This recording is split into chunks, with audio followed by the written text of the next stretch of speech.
start with the opening statement from Coach and then open up for questions. Yeah, well, ended up being a solid win. Took us a while, a little bit, to get going, but TCU's been doing that to teams. I don't know what, I think it's just they keep you off balance. Going to play some man, going to play zone. They just keep mixing up their defenses, so trying to kind of game plan for a little bit of both. It's not the easiest task at times when you're not sure exactly what it's going to look like. But our kids got the good start. TCU answered it. Maybe kind of had a little late answer in the first quarter.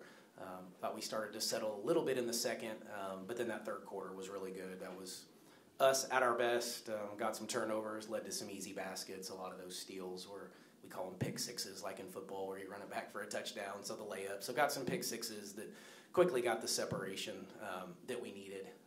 But yeah, all in all, pretty good outcome for us on one we needed after the Baylor loss the other night. We kind of needed to bounce back, and I know the injuries and the depletion that they've had, so they're battling it, and feel for them, and I think they'll get a couple guys back here pretty soon, but they're doing a great job, and it was a tough battle for sure, so proud of the outcome.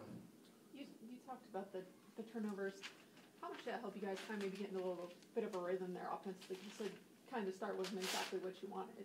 Yeah, well, I thought we got some turnovers early, but we gave them all right back. I know at one point, I think in that first media, we had 4 turnovers and they had 4 turnovers, and so there just wasn't flow to it. We want flow, we wanted tempo, probably a little bit of pace in this game too, just knowing what they had and some of the numbers. So we just finally, and we tweaked a couple things in the press and for the second half after we had seen kind of what they were doing. But really our kids just made plays, and it was the difference, no doubt. Those were some easy buckets that, like I said, got some separation in the score, because it went from, whatever it was at half to 18, 19, 20, they're pretty quick, and then we were able to just kind of keep them at bay. Coach Mike Suthalter, writing for the Dominion Post. So what was it like to be back in the Metroplex here for you to come back? Yeah, I've been on this campus a lot. My brother actually went to school here and played soccer at TCU, so I was over here visiting him a ton back in the day, and been over here watching football games and all sorts of stuff. And I've been in here twice as a coach, once as an assistant, once as a head coach when I was at SFA, but they were redoing Scholmeyer, so we played over at the volleyball place, and that didn't go so well. So my first time to win in here, so that felt good. But yeah, got some family, friends, some people from the SFA days are here as well, so had a good little contingent. But my parents still live here. My brother lives in Dallas, so good to have them. What do you miss the most about Texas? The Mexican food and barbecue, without question. So yeah, definitely miss that. Of course, family from a little bit, but they can get up there quite a bit as well. But yeah, Mexican food and barbecue I miss tremendously. What about you guys have a really tough stretch with, I guess it's OU, Kansas State, and Baylor again. So it's like getting those 3. How important was it to get a solid win tonight? Yeah, and we just played Baylor too, so it's 4 out of 5 here. So we knew this was the gauntlet, this was the stretch that we need to find a way to get through, and we just need to pick off somebody. We need to get another ranked win, which we had one earlier against Penn State, but OU will come in ranked now on Saturday, and then I hadn't thought too much past that one, but I know what's coming for sure. But we'll have to put our full attention to Oklahoma, who's leading the Big 12 at the moment. So we'll get prepared, and they'll have our full attention. And I know that you guys are having pink out in Morgantown. They had it here tonight. How important, special is that for you? Yeah, no, it's always special, and women's basketball in particular, and the KYAL Fund, and man, I don't know how much money they're raising now, but it's a tremendous amount, and we'll honor our survivors, on Saturday as well. I wasn't sure. I think they maybe did something. I heard them clapping for some people over there. Maybe one of the timeouts. So, yeah, special opportunity for us. And I always say real men wear pink, so I got no problem wearing the pink shoes today, and we'll put on the pink at our place on Saturday. But, yeah, very special. And then you left your starters in there for a long time. How come you did that? No, I don't know about that. We had JJ in there, took Jordan out with 8.5 minutes to go in the game. So, no, that last group played probably the last 7 minutes. Okay. So, no, it wasn't. I didn't think we did it all, to be honest. Okay. You had 4 girls reach double-digit scoring, and almost everyone scored. Just talk about kind of the ball movement, just the way things kind of got going for you guys. Yeah, there were 2 goals we had, one of which was I wanted 17 or more assists tonight, because I didn't think we moved it very well at Baylor, and I think we had 13 or 14 assists. And then I wanted 4 in double figures. And we can get a little ball dominant, dribble it a little bit too much. That's not the way I would like to play.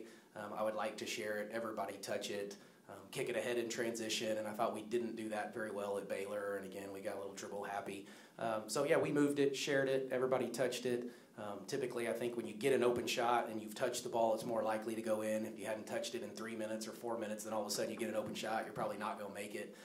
So, yeah, we want touches by everybody, and that starts with Jordan Harrison. She's kind of the one that starts that for us. But that was a goal coming in, was to get some ball movement and then to get 4 in double figures. That was even written up on the board before the game. So, yeah, we checked both of those. Well, you had 50 points in the team. I mean, that's well over half your points.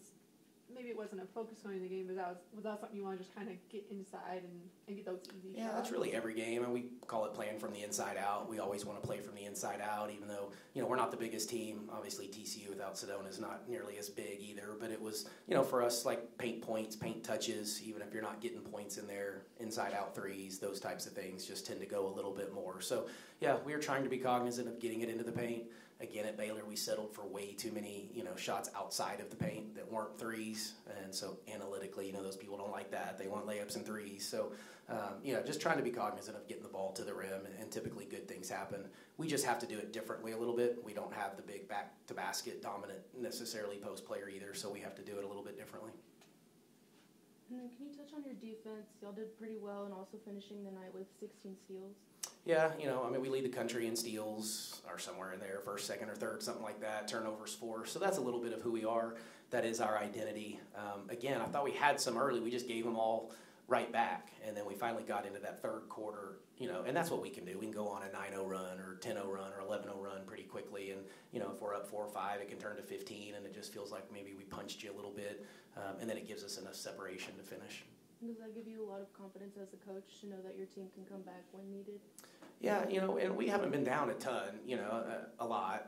Obviously at Baylor we were for the majority of the night, and we didn't come back. But I've said all year, we have a very, even keel temperament about our team. They don't really get too high, they don't get too low.